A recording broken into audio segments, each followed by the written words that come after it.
Hey guys, this is Beauty from Beauty in the House, and today I'm going to be talking to you about Crohn's disease because I have Crohn's disease. I was diagnosed when I was 11 back in 2005, about 15 years being diagnosed with Crohn's disease.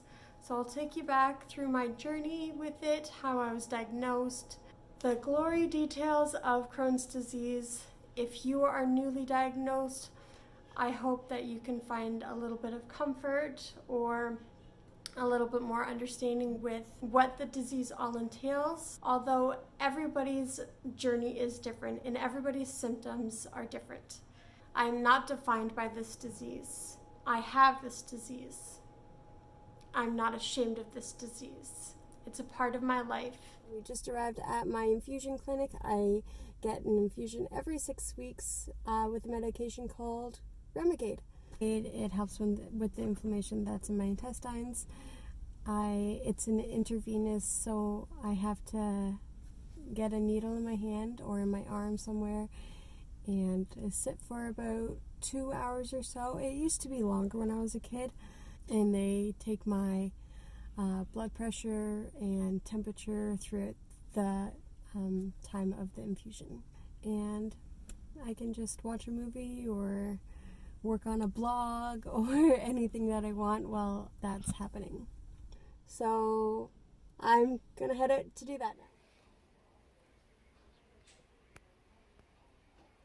now. I just finished my infusion and I talked to the doctors about me getting sore legs after my infusion each time, and I was concerned that it was the Remicade that was the problem, but they mentioned that the steroid that I'm on could be affecting the bone density of my legs.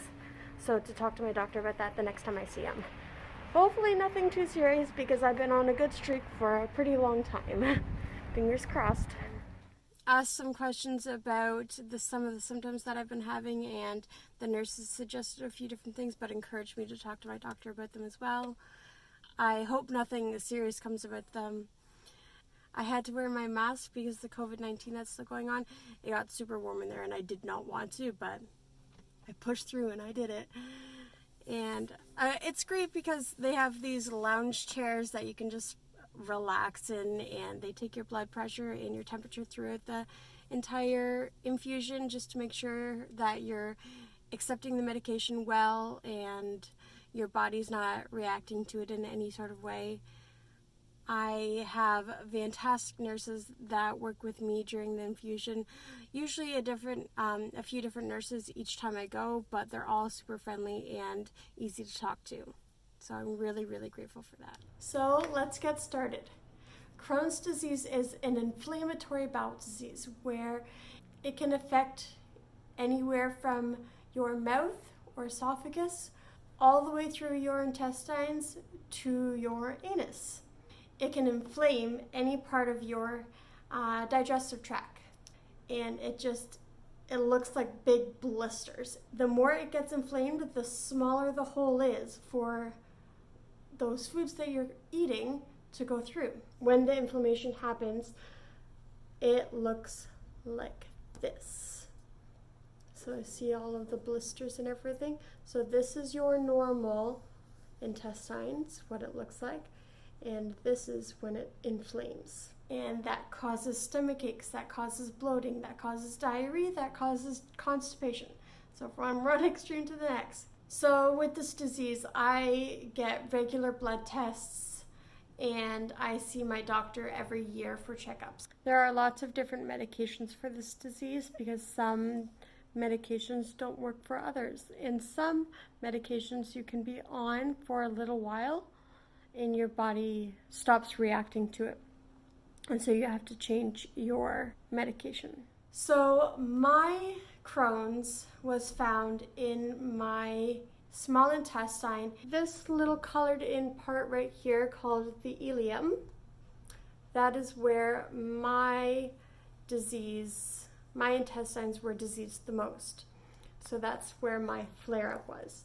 So before being diagnosed, I was lacking in nutrition. I was very pale, very small, very fatigued, just tired, and just not as energetic as all of the other kids. Just didn't seem right. I was very small for my age.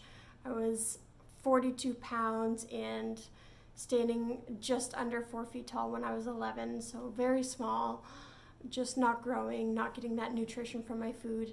So we started inquiring about different things with my family doctor. He sent us to a pediatrician, which started to give me iron supplements. So I got iron through a needle for a while, an injection in my leg. I got iron in liquid form. My mom used to mix it with grapefruit juice. I can no longer drink grapefruit juice. And then finally, when I started to learn how to swallow pills, I took it in pill form. After I was getting those iron supplements, my size and weight wasn't really changing, and I was still very sick, constantly going to the bathroom, constantly throwing up, and it just wasn't getting better. So my pediatrician recommended that we go to Sick Kids Hospital.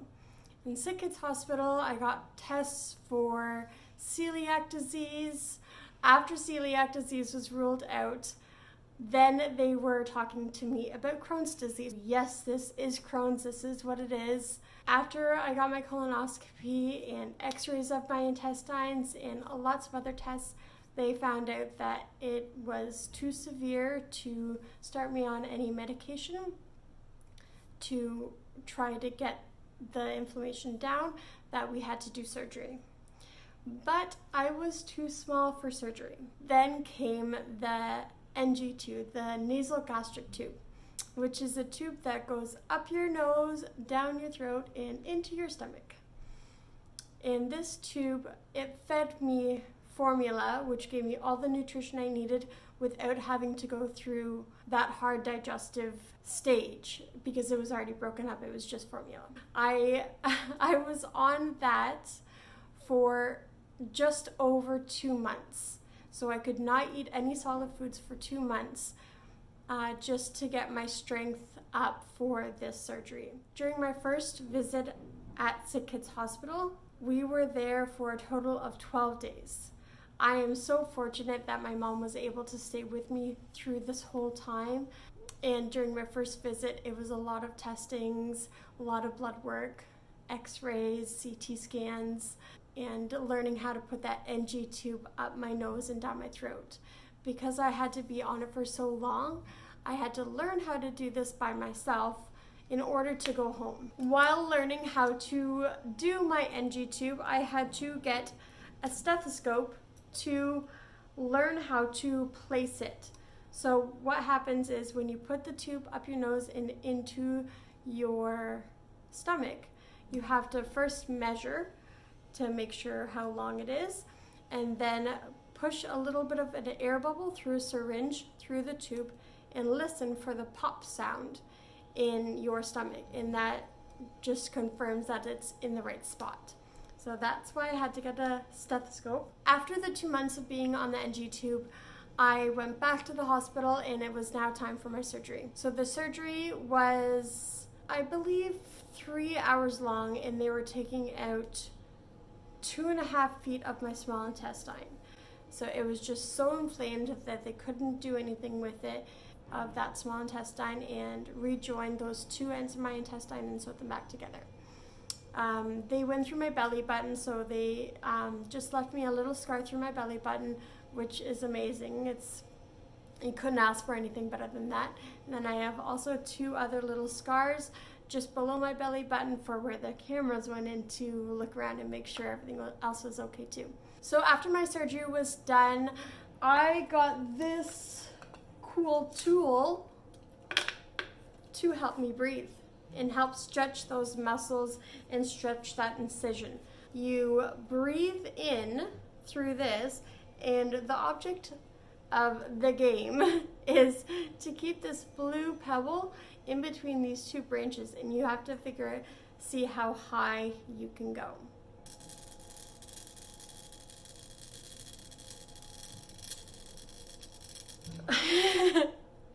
I need to do a little bit more practicing. A year after my surgery, I got put on Remicade, which is an anti-inflammatory drug, as well as hydrocortisone, which is the steroid. When I was first put on Remicade, it was actually in the testing trial phase, trying it and seeing how it works with my body. It is called a miracle drug now in my family because when I first started that, I just started getting better so fast and started growing and started developing at a faster rate than I was before and more in line with how my friends and peers were growing and developing. And it was such an amazing feeling to be able to have that energy back and be able to keep up with my friends. So I've been on Remicade for 14 to 15 years now, and it's been amazing. I hardly have any symptoms. I do have cramps and bloating and stomach pains, of course, but I feel healthy 90% of the time. The one side effect that I have had that I'm inquiring right now about with my doctor and nurses is that I usually get sore legs after my infusions. So I'm not quite sure what that's all about. Still understanding, and I'm waiting to hear back from my doctor about that. With this disease, it comes in different ways. It comes in constipation, which is really frustrating when you feel like you have to go but you can't. Another word for that is urges. Another one is diarrhea, where it just flows right out of you, and it's just a beautiful thing, isn't it, guys? And other times when you have to go to the bathroom, you start fully dressed and you get hot sweats and you just start stripping because you're just so hot that you can't stand it. Other times I'm sitting on the toilet and I sit there for so long that my legs fall asleep. Sometimes I have cramps that are so bad that I can't stand up straight. A lot of the times when I do have stomach pains or I'm not feeling well, I opt to just sleeping it off because 90% of the time when I go to sleep and I wake up the next morning, it's gone. But it feels like a truck hits me and I am so tired, and all that I want to do is just lay in bed. Having this disease hasn't slowed me down in the least, but I have been in remission for quite some time, and I'm very fortunate for that. So I'm able to do those things when I'm feeling good. A lot of people have it a lot worse than me, and they have a lot more severe symptoms and have to take a lot more medication than I do. Whenever I do have a stomach ache, I'm super thankful for track pants. My go-tos are a heating pad and an essential oil blend called dietary, which you can get from Young Living. So diet is a huge part of Crohn's disease. What you eat affects how you feel. So a lot of the foods that you might think are good for you may not be good for me or somebody with Crohn's disease, such as popcorn. Nuts and seeds are a big one, a big no-no. They're just too hard to digest. Peanut butter's fine because it's broken down. High in fiber foods don't digest well for me. I find when I eat a lot of gluten foods, such as pitas and things like that, I find that I get super, super bloated. Like, it looks like I'm pregnant. It's ridiculous. Spicy foods are really bad for me as well. Vegetables are okay as long as they are cooked. For myself, I find that I can digest them a lot better when they're cooked. It breaks it down a little bit more and it's softer. Keeping track of my bowel movements, my symptoms, and what I eat with a little journal. This helps with keeping track with different symptoms, and if I eat something and I have a symptom a little while later, maybe I shouldn't eat that something again. After being diagnosed and living with this disease for, like I said, 15 years, I have learned so much, and I thought I understood the disease quite well until I found a Facebook group for Crohn's disease and for women with Crohn's disease. And being accepted into that group and being able to share some of my experiences questions and other different things with these women and other people with Crohn's disease just really opened my eyes to the feeling of not being alone and just feeling a little bit more understood. After joining these groups, I have learned so much more about this disease that I didn't even know about. I feel so much more a part of a community after joining these groups. I feel like I'm more understood, and whenever something happens that I'm not quite sure about, I just go into there, I post something, and I know I won't be judged, and I know I won't be criticized because they're going through the same thing too, and they understand. And that is such a comforting feeling to have that support there. But honestly, if you're going through this, just know that you're not alone. Look for those Facebook groups and just share your experiences. And if you have any questions, it's amazing the support and the support that you feel after joining that group. I joined it and I shared my story. Everybody was just so welcoming and understanding of everything that I was going through. With Crohn's disease, it is essential for whenever we go out to make sure that there are bathrooms available, because when you gotta go, you gotta go. Through the pandemic, it has been a lot harder to accommodate that because everything's closed and you can't use any bathrooms. Stay in the apartment as much as we can so I don't run into any problems with that, but sometimes things happen and accidents happen, and that's what you have to deal with Crohn's disease. It is okay, and it happens. There's nothing to be ashamed about. You have a disease that is disgusting sometimes, and hopefully you are surrounded with people that are understanding and can support you throughout the process of the ups and downs of Crohn's. One time at work, I was having a lot of symptoms and I was not able to go to the bathroom right away. And when I was able to go to the bathroom, I rushed there, but I didn't make it in time, and I ended up having an accident. My work didn't understand, and at the time I wasn't driving and my nanny had to come pick me up. And I was so embarrassed, but I shouldn't have been, because these things happen, and I have Crohn's disease and people have to understand that. Such a hard disease to explain to people. It's an invisible disease. I don't look sick, but sometimes when I don't look sick, I'm dying on the inside, and that's hard for people to understand.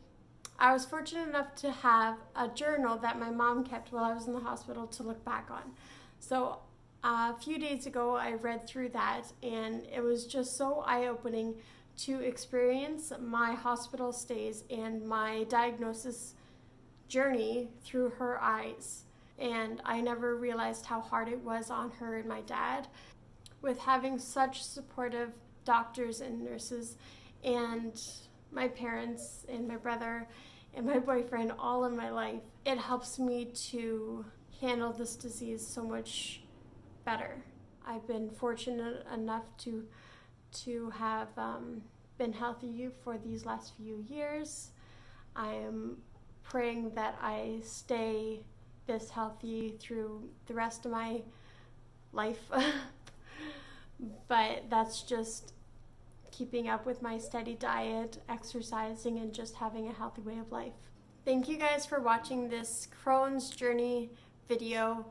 I hope that it was a little bit informative, and if you guys have any questions at all, please don't be afraid to comment below, and I will be happy to try to answer any of your questions. Or if you have experiences of your own with Crohn's disease, please share them with me. I would love to hear them.